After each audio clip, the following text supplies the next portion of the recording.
আজকের রুই মাছ রান্নাটা বাড়ির সবাই খুবই পছন্দ করেছে। শুধুমাত্র টমেটো দিয়ে রান্না করেছি, অন্য কোনো তরকারি দিই নাই। টক টক স্বাদ হওয়াতে সবাই খুব পছন্দ করে খেয়েছে। দেখতেই পাচ্ছেন বন্ধুরা, কালারটা কিন্তু খুবই সুন্দর হয়েছে, খেতেও দারুণ হয়েছিল, অনেকটা দো পেঁয়াজার মতো। আমি প্রথমে কড়াইয়ে তেলটা ভালোভাবে গরম করে নিয়েছি, একটু লবণ দিয়েছি যাতে মাছগুলো কড়াইয়ে লেগে না যায়। এরপর আমি মাছগুলো ভেজে নিয়েছি, খুব কড়া ভাজিনি, সামান্য একটু করে ভেজে নিয়েছি। এই তো হালকাভাবে উল্টে দিচ্ছি। মাছ ভাজা হয়ে গেছে, তুলে রাখলাম। এবার মশলাটা কষিয়ে নেব। প্যানে তেল দিয়ে তাতে পেঁয়াজগুলো দিয়ে দিলাম, এবার ভালো করে ভেজে নেব। কাঁচামরিচও দিয়েছি।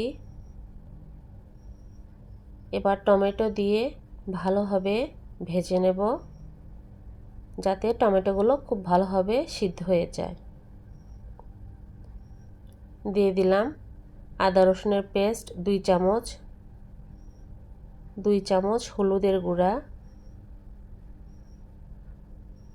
1 চামচ মরিচের গুঁড়া,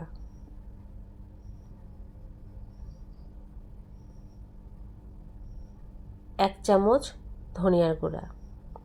দিয়ে দিলাম পরিমাণ মতো লবণ, একটু নেড়ে নেই। এবার দিয়ে দিলাম 2 চামচ জিরার গুঁড়া।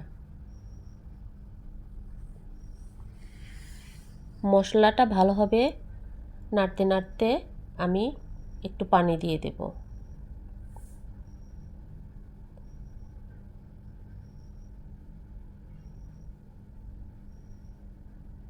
আপনারা দেখছেন, আমি দেখছি যে টমেটোটা ভালোভাবে সিদ্ধ হচ্ছে নাকি। প্রায় সিদ্ধ হয়েই গেছে। এই তো পানি দিয়ে দিলাম।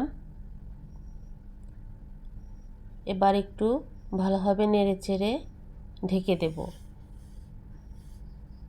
তাতে আরও ভালোভাবে টমেটোটা সিদ্ধ হয়ে যাবে।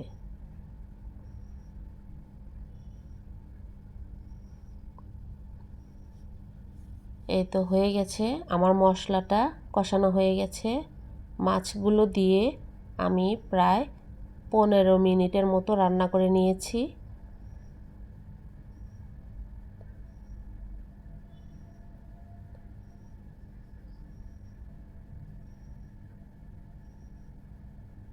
পানি দিয়ে আমি ঢাকনাটা দিয়ে দেব। এই তো পানি দিয়ে দিচ্ছি।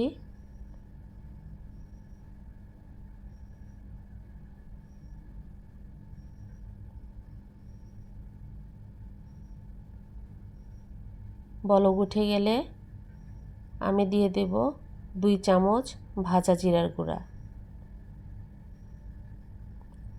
এই তো হয়ে গেছে রুই মাছের দো পেঁয়াজা। দেখতে কত আকর্ষণীয় লাগছে, খেতেও কিন্তু দারুণ হয়েছিল। সবাই খুবই পছন্দ করেছে। ধন্যবাদ সবাইকে সাথে থাকার জন্য।